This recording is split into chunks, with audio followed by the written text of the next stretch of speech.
எத்தனை சாமி வந்ததையா, இது எந்தெந்த சாமி தந்ததையா, எத்தனை பாட்ட சொன்னதையா,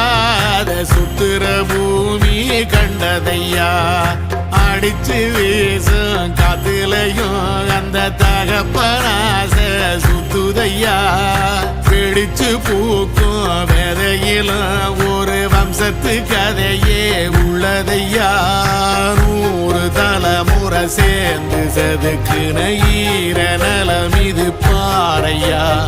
வாழும் வரையிலும் நீயும் விதைக்கிற கடமை இருக்கு கேளையா, கோடி விளக்காயேந்தி கிடந்த வீடும் இருண்டது ஏனையா, மாட விளக்கா நீயும் வரத்தான் வீடும் ஏங்கி நிக்குதையா.